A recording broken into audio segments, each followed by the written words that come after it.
Muy buenas tardes a todos.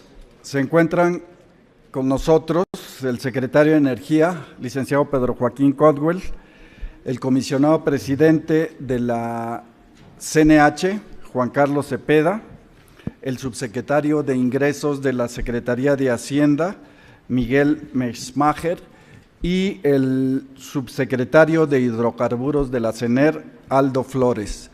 El secretario de Energía dirigirá unas palabras iniciales. Pues muy buenas tardes. En primer término, un reconocimiento a todos los representantes de los medios de comunicación por la amplia cobertura que están dando a esta ronda licitatoria 2.1. Decirles que en el gobierno federal estamos altamente satisfechos. Nos parece que los resultados son espléndidos. Por diversas razones. El porcentaje de adjudicación de los bloques, los 10 contratos adjudicados, es del 67%.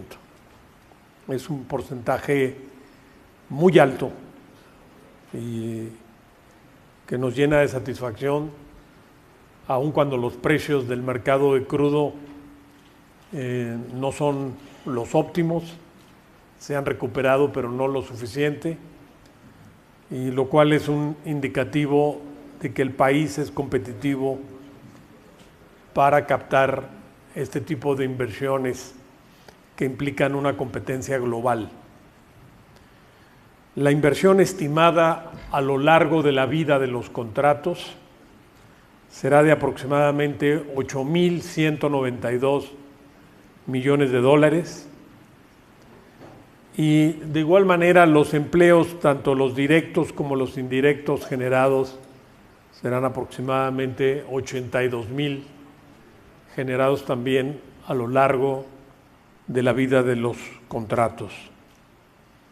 En su momento pico, si tienen éxito comercial estos bloques, estaríamos alcanzando una producción cercana a los 170,000 barriles de petróleo crudo equivalente por día.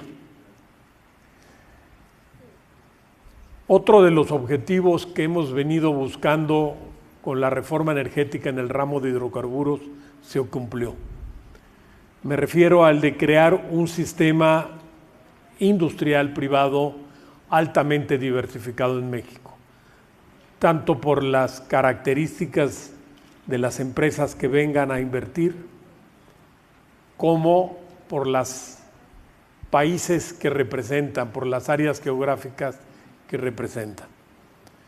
Hemos apostado a la diversificación y esta diversificación se está cumpliendo. De los 20 participantes, eran 13 nacionalidades distintas y los ganadores son de 10 nacionalidades que se distribuyen de la siguiente forma. Europa se le adjudicaron el 70% de los contratos a empresas originarias de Europa. El Reino Unido, Alemania, Rusia, España, Italia, Francia y Holanda.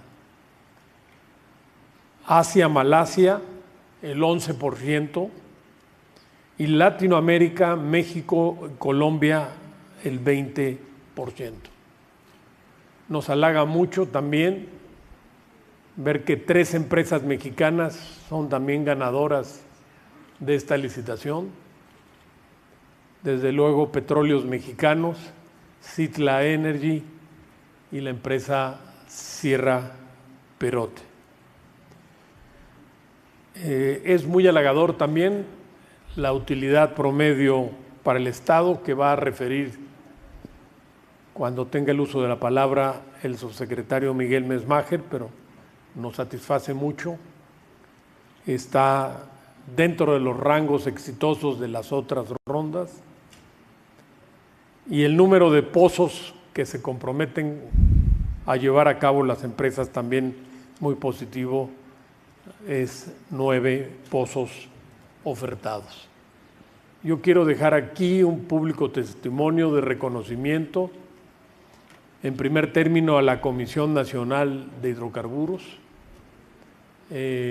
por haber llevado a cabo una vez más la licitación con altos índices de transparencia, con piso parejo para todas las empresas participantes. Creemos que el hecho de que México haya desarrollado en el marco de su reforma energética un sistema licitatorio robusto y transparente es una de las razones por las cuales las inversiones están llegando a nuestro país y las licitaciones petroleras están resultando exitosas. También extiendo mi reconocimiento a la Secretaría de Hacienda, al subsecretario de Ingresos y su equipo, porque establecieron los mínimos y los máximos ahora fue una novedad que aparecieran los máximos también el valor económico y el factor de inversión de las empresas y, como todos vemos, pues resultó un marco muy adecuadamente seleccionado. Y desde luego una felicitación al equipo de la Subsecretaría de Hidrocarburos, al doctor Aldo Flores y a su equipo, por el estupendo diseño de los bloques que se ofertaron, el trabajo de nominación enriquecido con la participación de los técnicos de la Subsecretaría de Hidrocarburos, la asistencia técnica de la CNH, pues ha dado estos resultados positivos, sumados a bases de licitación competitivas y al desarrollo de un modelo de contrato de producción compartida, ya con un fuerte acento mexicano, pero con rangos de competitividad muy altos en el mercado global. Estos son los comentarios introductorios que quisiera hacerles y estamos abiertos a las preguntas que nos formulen los integrantes de los medios de comunicación. El maestro Juan Carlos Cepeda también va a dirigir unas palabras. Brevemente, ya nada más agrego a lo que comenta el secretario, ya lo señaló, se adjudican 10 contratos, 9 pozos exploratorios, como ustedes saben es parte de la variable de subasta, se comprometen 9 pozos exploratorios, es un muy buen resultado en cuanto a la exploración para incrementar el ritmo de actividad exploratoria como es lo que está resultando con las licitaciones.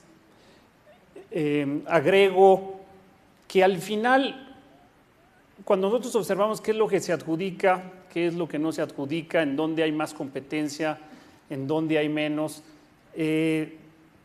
lo que está determinando realmente la competencia, el interés, es sin duda pues, la geología.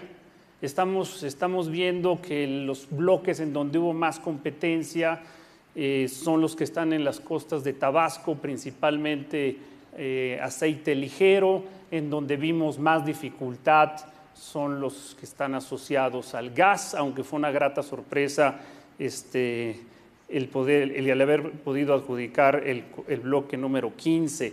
Pero en general, aceite ligero es donde se ve la mayor competencia, donde se ve la mayor adjudicación, gas con mayor dificultad y también alguna dificultad en crudos pesados. Pero sin duda lo que estamos viendo entonces es que lo que está dirigiendo y cuál es normal la competencia y el interés, pues son los recursos y las oportunidades de exploración y producción. Gran interés en aceite ligero y mayor dificultad en gas y en crudos pesados. No tengo más comentarios por ahora. Muchas gracias. La primera pregunta es de Nayeli González, del Grupo Imagen.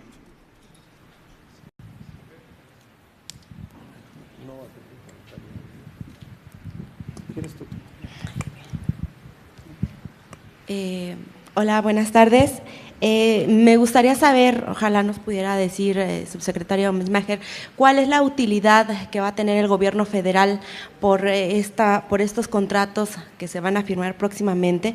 También me gustaría saber, bueno, ya nos hablaron acerca del pico de producción, ¿a partir de cuándo está programado que inicie la producción de estos campos? También la vida de los contratos, más o menos cuál es la vigencia.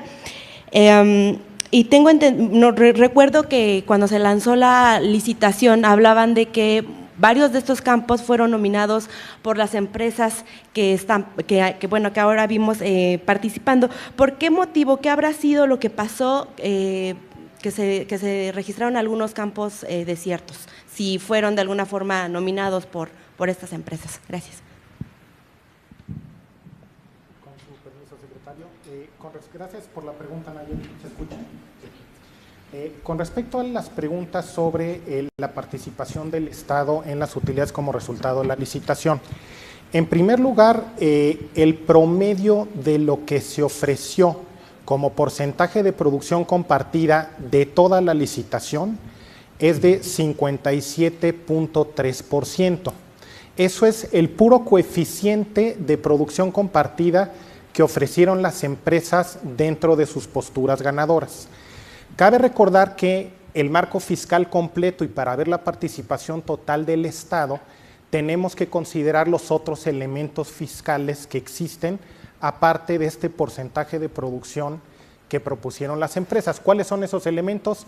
El impuesto sobre la renta, una regalía básica que viene por ley, y también impuestos territoriales que van en beneficio del gobierno federal y también de los gobiernos locales. Una vez que consideramos esos otros elementos, el porcentaje total de utilidades que estará recibiendo el gobierno federal será en promedio de 77.4%. Como comentario adicional, de nuevo, ustedes recuerdan que además todos nuestros contratos incluyen elementos de progresividad que implican que el porcentaje de lo que reciba el Estado mexicano se vuelve más grande si tenemos sorpresas positivas, tanto desde el punto de vista de precios por arriba de lo esperado, como de producción también por arriba de lo previsto. Si entraran estos mecanismos de ajuste que le dan progresividad adicional al contrato, ese porcentaje de recursos que recibe el Estado podría llegar a alcanzar el 83.9% de las utilidades totales. Gracias. Sobre la pregunta de las nominaciones, estas son un indicador que sirve, entre otros indicadores, para el diseño de los bloques. No hay una relación causa-efecto estrictamente vinculatoria entre nominación y oferta. Las empresas que nominan no tienen ninguna obligación de ofertar, simplemente manifiestan que esa área les resulta atractiva con base con la información que disponen a ese momento, que es una información previa a acceder al cuarto de datos geológicos que abre la CNH. Entonces, hay otros indicadores que se usan donde trabaja los técnicos de la CNH, el equipo de la subsecretaría para hacer estos diseños. Entonces, no hay manera de hacer predicciones absolutas. Por ejemplo, una cosa interesante que me observaba la comisionada Alma América Porra hay dos bloques que en la 1.1 no fueron adjudicados y que ahora se adjudicaron. La siguiente pregunta es Adam Williams, de la agencia Bloomberg. Hola, muy buenas tardes. Perdón. Sorry. No, mi pregunta es que hemos visto varias licitaciones ya consecutivas con una tasa alta de éxito.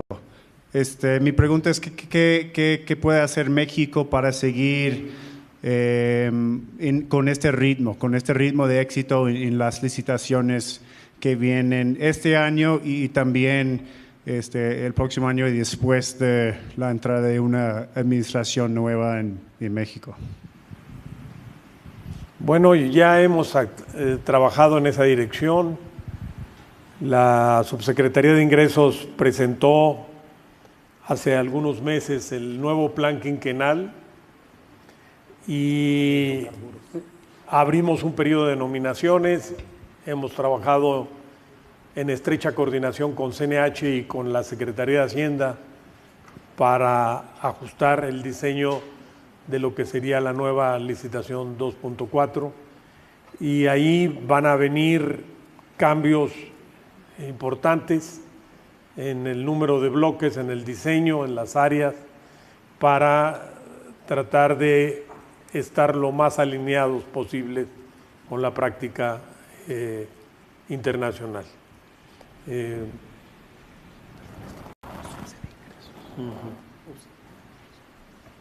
El subsecretario de hidrocarburos, perdón. Entonces, si él quiere añadir algo más, es que aquí está el de hidrocarburos y aquí está el de ingresos, se cruza. Entonces, quiere añadir un poco más lo que estamos haciendo para que las futuras licitaciones, bueno, las dos próximas son la 2.3 y la 2.4, que van a ser en julio, que son terrestres, pero ya estamos preparando 3 nuevas licitaciones, que sería la 2.4, la 3.1 y la 3.2. Bueno, solo agregaría que esta licitación confirma el éxito de esta licitación, que el modelo mexicano contractual y de conducción del proceso de licitación tan competitivo y transparente como es atractivo, es serio y ya ha llamado la atención de empresas de calidad mundial que buscan participar en México. Este modelo se ha desarrollado y mejorado con el aprendizaje logrado a lo largo de la primera ronda de licitación y ahora que inicia la segunda. Ese aprendizaje lo podemos ahora aprovechar para una segunda etapa en el proceso de colocación de bloques a licitar, de manera que podemos empezar a pensar en una escala más grande, más ambiciosa para el desarrollo del sector petrolero. Otra rápida. ¿Cómo ven la participación de Pemex? Es muy interesante ver Pemex en consorcios con varias empresas y también como un licitante solo. ¿Cómo ven la participación de Pemex en esta subasta y creen que vamos a ver más participación de Pemex así en las licitaciones futuras? Pues nos alienta ver que Pemex incursiona en la reforma energética y usa las herramientas que la reforma energética le da para modernizarse. Pemex ha licitado ya con la participación de la CNH su primer farm out y ha ganado ya sus 3 primeros bloques en competencias licitatorias, ya no por asignación del Estado, como tradicionalmente había sido. Hoy creo que gana el primer bloque como operador petrolero creo que además de ser socio del consorcio, en esta ocasión en uno va como operador y creo que esto es positivo. Queremos tener un sistema industrial de hidrocarburos privado, pero que coexista, que compita y que se asocie también con petróleos mexicanos. No se trata de que haya una industria privada por acá y un Pemex por allá, sino que sea parte también de este sistema. Creo que de esta manera Pemex incursiona ya en prácticas internacionales que le estaban impedidas bajo el anterior modelo regulatorio mexicano que le limitaba a asociarse y competir. Patricia Tapia, del diario Milenio. Gracias, buenas tardes. A mí me gustaría saber de estas áreas que se adjudicaron, si tienen alguna cuantificación de los recursos prospectivos que representan estas. Insistir un poco en cuándo sería la fecha que entrarían en producción.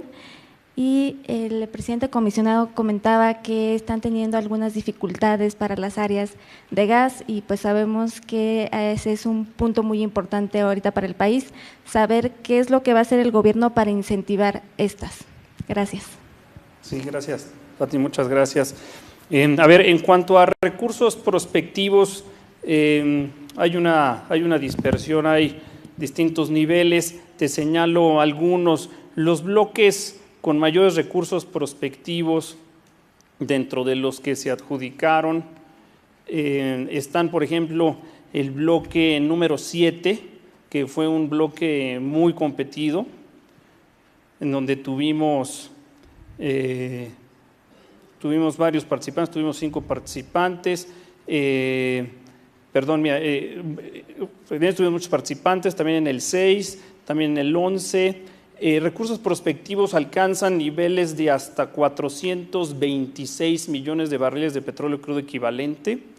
Es el caso del área 11 dentro de los adjudicados que tiene el mayor rango, el mayor nivel de recursos prospectivos. Hay otros también adjudicados con mucho menor recurso prospectivo, pero también muy competido, como mencionaba yo, el bloque 7, ahí tenemos recursos prospectivos de 66 millones de barriles de petróleo crudo equivalente. Entonces el rango va, yo te diría, Pati, desde 66 a 426. En cuanto a los tiempos lo van a ir dictando en la evolución de los proyectos, pero toma en consideración que la primera fase de exploración dura 4 años. Y es en esos 4 años que estamos esperando que las empresas pues, naturalmente tienen que llevar a cabo su compromiso mínimo de trabajo, donde estaremos viendo presumiblemente los 9 pozos exploratorios que hoy se comprometen. Entonces, si la fase de exploración termina dentro de los primeros 4 años, puede haber extensiones, pero si la fase de exploración termina dentro de los primeros 4 años, que es muy factible, pues de ahí calcúlale aproximadamente otro par de años en la fase de desarrollo para que entonces la producción la pudiéramos ver al 7º año, pero pudiera ser antes. Lo que hemos estado viendo en otros proyectos que ya estamos, otros contratos que ya estamos administrando, es que algunas empresas están resolviendo, están perforando, están declarando descubrimientos mucho antes de los plazos máximos. Entonces, si agotan el plazo máximo de la primera fase exploratoria, pues serían como 4 más 3 aproximadamente, pero lo pudieran hacer antes. Pudiéramos tener entonces producción yo te diría, entre los primeros, ¿no? Entre 5 y 7 años podemos pensar en una primera producción. Y me preguntaste algo de la dificultad del gas. Bueno, es natural. Como yo os decía al principio, ¿qué es lo que está determinando el interés, la competencia, las ofertas? Al final, el principal elemento es la oportunidad, la prospectividad. Y es natural. Aceite ligero es donde estamos viendo más competencia. Gas, el precio del gas, tú sabes, en Norteamérica, en la región de Norteamérica es un precio bajo. Eso hace más difícil la viabilidad de los proyectos de gas. No obstante, celebramos el bloque 15 que se adjudica con éxito al consorcio de Total y Shell. Pero gas, por el precio bajo en Norteamérica, encuentra más dificultad económica, pero se adjudicó ese 15 y crudo pesado, ¿no? El crudo pesado naturalmente tiene puede tener mayores costos y menor precio. Entonces, esos son los elementos que están en mi opinión, determinando la competencia. No obstante, buena noticia que en las costas de Campeche se adjudica un bloque, ¿no? de gas húmedo. Yo quisiera hacer un comentario. Las leyes secundarias de la reforma energética se aprobaron como en agosto del 2014, los reglamentos en octubre del 2014. Y no imaginábamos entonces que 2 años y medio después ya íbamos a tener 48 contratos de exploración y extracción de hidrocarburos, más un farm out de Petróleos Mexicanos. Creo que esto habla muy bien del ritmo de implementación que lleva la reforma energética. Países similares a México a estas alturas estaban concluyendo su ronda cero. Es decir, me atrevo a pronosticar que en julio, con la 2.2 y la 2.3, vamos a estar por lo menos en 50 contratos de exploración y de extracción de hidrocarburos. Creo que es un logro muy estimulante para todos los que estamos trabajando en este proceso de implementación. Norma Zúñiga, de Reforma. Buenas tardes. Comisionado, si nos pudiera explicar qué impacto tendría en la recuperación de reservas estos campos, y también hablando de las próximas 2 rondas de julio, con este resultado, ¿cuál es la expectativa de cara ya a ese proceso que está pues a nada, a un mes? Sí, Norma. Mira, lo señalaba hace un momento el secretario en cuanto a la materialidad que pueden tener estos contratos adjudicados. Estamos esperando que esto pudiera agregar a la plataforma de producción aproximadamente 170,000 barriles de petróleo crudo equivalente, como lo señaló el secretario. Reservas, el momento en que impactemos reservas va a ser cuando se tengan los descubrimientos y se certifiquen. Como lo mencionaba hace un momento, la fase exploratoria en su primera etapa tiene 4 años, entonces estamos esperando que esto pueda impactar nuestro acervo de reservas aproximadamente entre 3 y 4 años, para posteriormente ver la producción del orden de lo que ya señaló el secretario, 170,000 barriles de petróleo crudo equivalente. ¿Cómo vemos la próxima licitación? Bueno, todavía es un poquito pronto, estamos ahorita en relación con la 2.2, 2.3, estamos en fase de precalificación. Vamos a ver cuántas empresas culminan la fase de precalificación. En la 2.2, adelanto el comentario, bueno, 2.2 está muy concentrada en áreas de gas, lo cual es importante porque México requiere gas. Entonces es una decisión muy atinada de la Secretaría de Energía de incorporar esas áreas, pero pues son áreas que tienen la dificultad de que enfrentan un precio bajo en Norteamérica del gas. Entonces, bueno, está la dificultad de la viabilidad comercial del gas por los precios tan bajos, pero es pronto para decirlo. Vamos a ver cómo sale y cómo terminamos la fase de precalificación para ver cuántas empresas tenemos y entonces poder elaborar un poco más sobre qué esperamos de esas licitaciones, pero anticipo que son áreas de gas que enfrentan ese reto. Noé Cruz, del diario El Universal. Buenas tardes.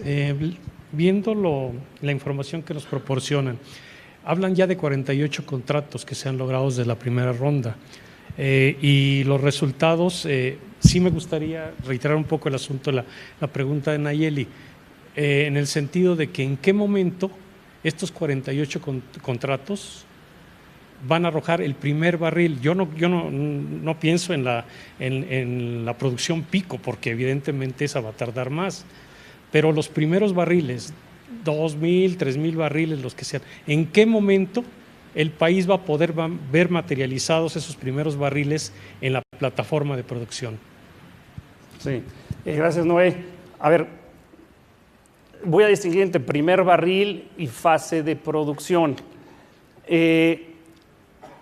Como primer barril, bueno, de los de costa afuera, como primer barril ya lo tuvimos, porque ya hay pruebas de extracción de los pozos, por ejemplo, de Jokchi, que se adjudicó en la licitación 1.2, lo anunciamos hace algunas semanas en el órgano de gobierno, inclusive se comercializó a través del comercializador, que en este caso es Pemex PMI, el brazo comercializador de Pemex. Entonces, como primer barril comercializado y cuyos ingresos entren al Fondo Mexicano del Petróleo, ya ocurrió, pero ciertamente son pruebas de producción. En costa afuera, los primeros proyectos de producción, sin duda, está el de Hochschild, está el de Eni, que ya también anunció un descubrimiento porque encontró un mayor espesor en su pozo delimitador.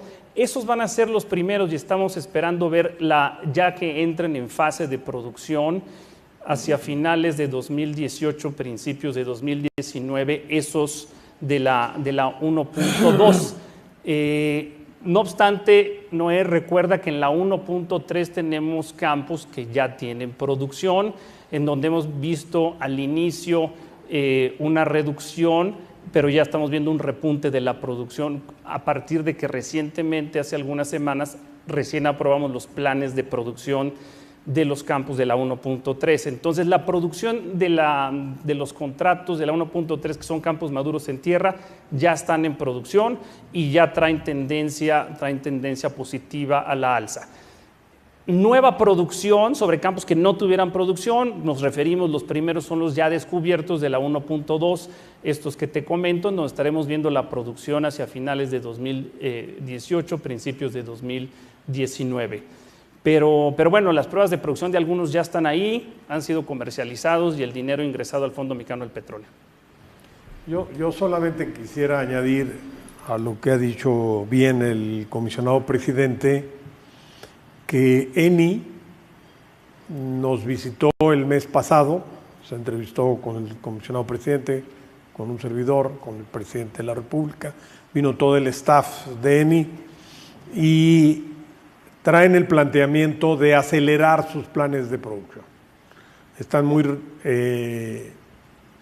alentados por lo que han visto, el descubrimiento del pozo Amoca, y nos anunciaron que quieren adelantar sus planes de producción, lo cual pondría que muy probablemente los primeros barriles de crudo estén, como mencionó, en los últimos 2 meses del 18 o del primer trimestre del 19. Si es que no, Pan American o Talos ganan ahí, o Philwood les ganan, pero hasta ahorita la empresa que ha anunciado que espera tener una producción comercial significativa, anticipada a lo que originalmente planificaron, es la empresa italiana Eni. Por el tiempo establecido tenemos espacio para 2 preguntas más. La primera es de Carol García, del Economista.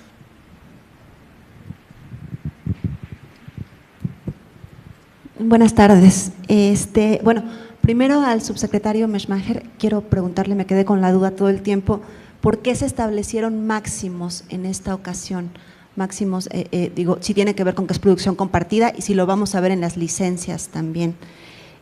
Por otro lado, la inversión estimada de 8,000 millones es más o menos para todos los contratos, es a lo largo de 35 años, esta es la vida del contrato. También sobre los 9 pozos, ¿es un pozo por bloque el compromiso? O sea, si nos pudiera explicar un poquito mejor. Claro. Una más, bueno, 2 más. Petróleos Mexicanos con su socio alemán no habían decidido quién era el operador, si ya saben si va a ser Petróleos Mexicanos.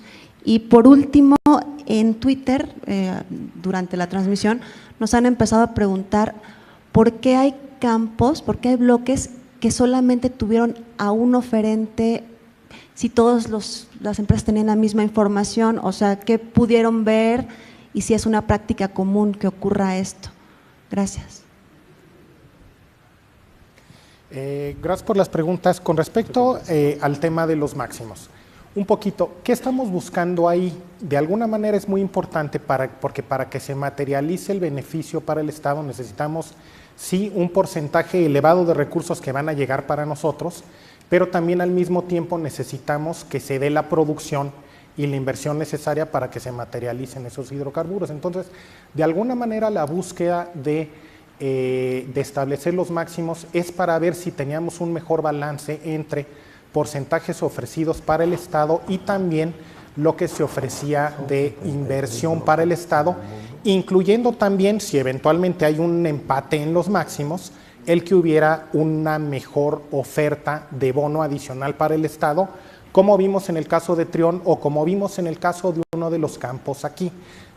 En principio parece que el ajuste sí funcionó de la manera que hubiéramos querido, porque de hecho si vemos, se comprometieron 9 pozos adicionales al mínimo establecido por el Estado, de los cuales 7 de los 9 se ofrecen por empresas que llegan al máximo.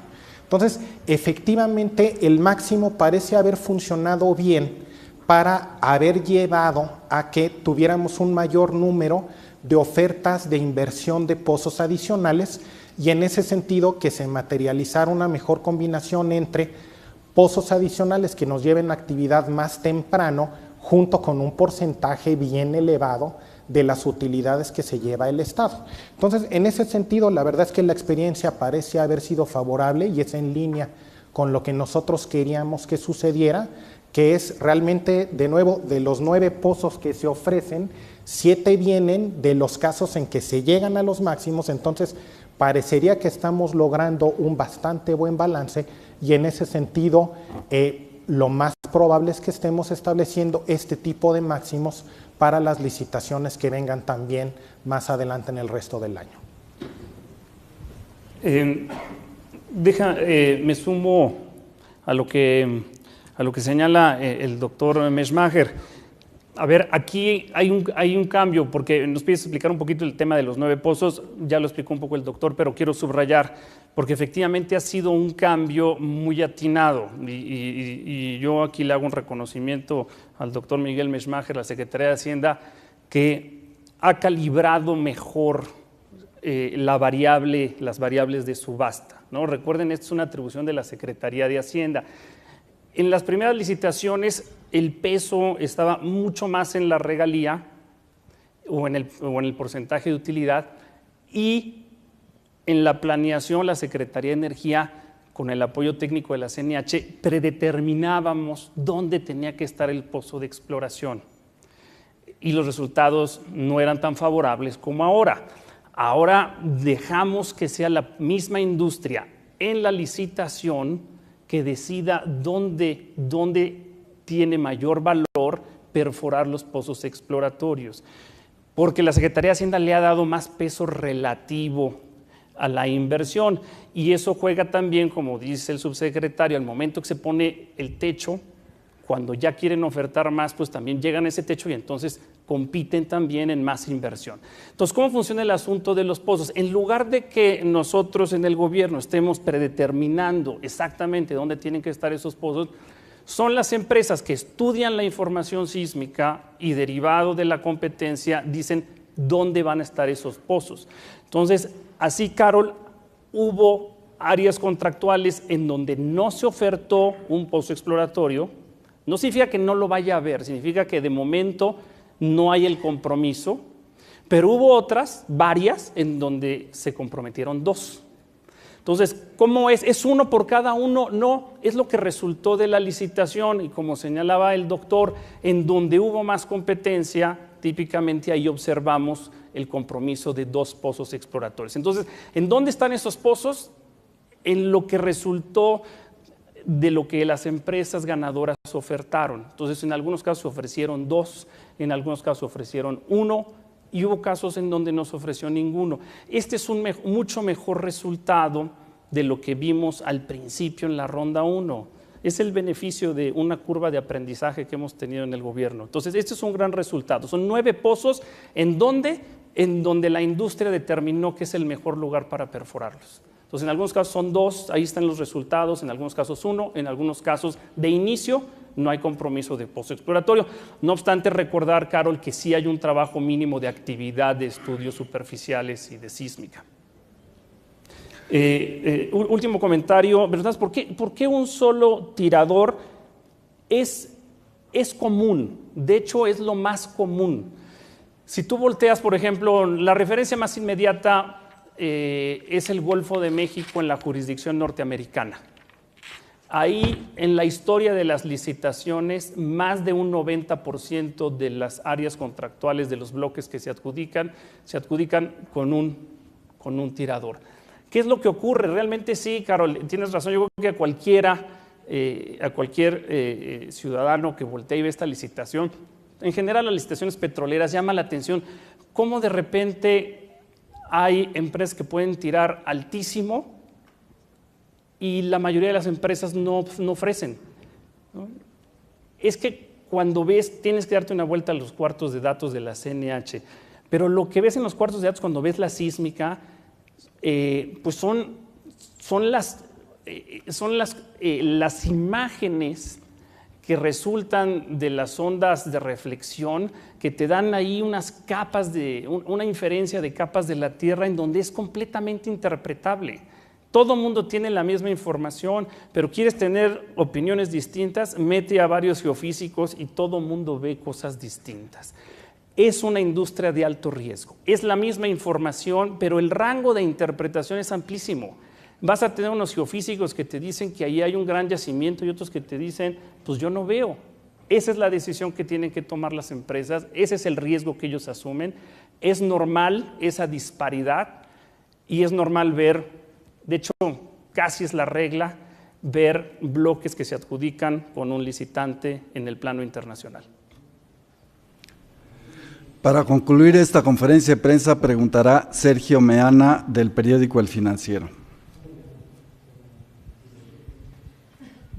Sí, mi pregunta era nada más, bueno, son dos. Uno es similar a la de Carol, subsecretaria, en términos de, pues sí, con los máximos vimos 3 o 4 veces que se fueron al tope de las ofertas, si su valoración es positiva o si a lo mejor se pudo esperar que ofertaran más las empresas o si el beneficio es más por los $30 millones que ofrecieron en el caso del empate, por ejemplo.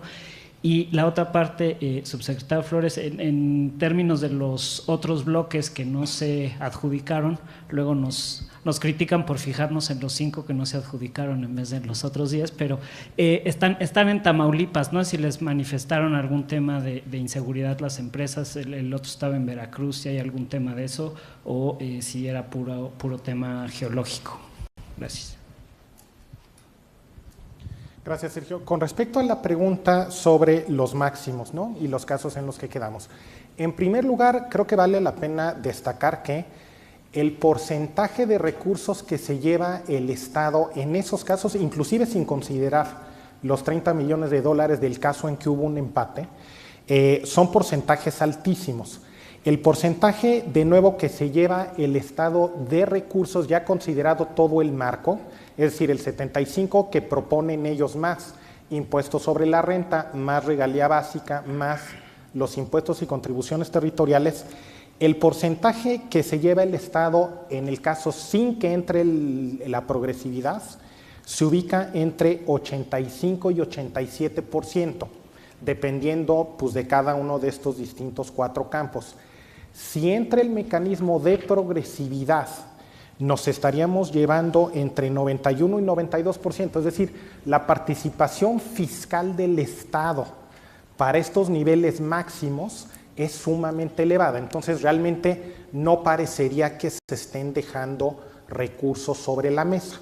De manera muy importante, para lo que el máximo nos sirvió, que era un poquito el comentario también en respuesta a la pregunta de Carol, es que en aquellos casos donde los campos claramente parecen ser muy interesantes, que están llevando a que nos ofrezcan que el Estado se va a estar llevando pues, del orden de 85 y 87% de las utilidades o más de 90% en casos muy favorables, se vuelve una variable de competencia bien importante el monto de los pozos que nos ofrecen. Entonces, ¿qué fue lo que vimos? De los 4 campos que terminaron en 75, en 3 de ellos nos ofrecieron 2 pozos y en un caso nos ofrecieron un pozo. Es decir, llegamos a francamente un desempeño muy superior también desde el punto de vista de pozos que nos venían ofreciendo con respecto a licitaciones anteriores. Entonces, en general, sí, la lectura es que el establecer los máximos funcionó bien, y donde además tuvimos este caso adicional de donde tuvimos un empate en el máximo y vamos a recibir además un bono de $30 millones. Entonces, yo creo que la experiencia de hoy sugiere pues, que fue un resultado bastante positivo. A tu pregunta sobre los bloques no adjudicados, la respuesta corta es que la geología es primordial. Quizá los 3 factores que cuentan para que las empresas tomen su decisión, los más importantes, por supuesto, la geología. Segundo, las condiciones económicas generales de sus proyectos en el mundo. Y tercero, no menos importante, la calidad del sistema de licitación, del sistema legal, las garantías que en nuestro caso México ofrece. Bajo esos parámetros, toda esta licitación fue muy atractiva, pero hay bloques que necesariamente van a ser más atractivos que otros, y estos 5 resultaron menos. Fue lo que determinó el mercado y la competencia. Nada más te agrego, Sergio, que sí se adjudicó uno en la cuenca Tampico-Misantla. Tampico-Misantla, lo principal, lo más atractivo es en tierra, y hay un pedazo en el mar.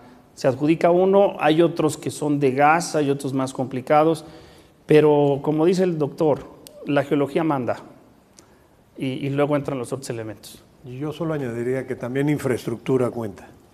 Claro. O sea, hay más, la geología desde luego es determinante. Se ve claro que las empresas se concentraron en las cuencas del sureste, donde ya hay descubrimientos, pero también hay infraestructura. Y quizás en la cuenca Tampico-Misantla la infraestructura está en tierra, no hay tan buena infraestructura en mar. Entonces, muy probablemente ese haya sido otro indicador. Y como para cerrar, un par de datos que probablemente les pueda interesar para completar sus notas. Esta ronda 2-1 es de aguas someras, pero en realidad son campos que hay entre 200 y 500 metros de profundidad, como ustedes vieron, algunos incluso 550 de tirantes de agua. Entonces, es una licitación que está en una zona de transición de aguas someras a aguas profundas. Y actualmente en el planeta hay 73 bloques exploratorios licitándose en profundidades similares a los 15 que subastamos el día de hoy. Es decir, nosotros estamos viendo esta licitación desde nuestro contexto doméstico, local, desde nuestra aldea, desde nuestro país, pero las empresas están viendo el mundo. Es decir, estábamos compitiendo con 42 bloques en Camerún, entre estos países, Camerún, China, Egipto, Guinea, India, Indonesia, Irán, Malasia, Malta, Sri Lanka. Estos bajo producción compartida y bajo el régimen de concesiones, 31 bloques en Australia, en Brasil, Croacia y Venezuela. Entonces, esto marca de cómo estamos inmersos en una competencia globalizada, y nuestro modelo de contratos, nuestras bases de licitación, nuestra geología, nuestra infraestructura, nuestro sistema licitatorio nos está haciendo cada vez más competitivos. Agradecemos mucho a todos su presencia en esta primera licitación de la ronda 2. Muy amables.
Gobierno de la República.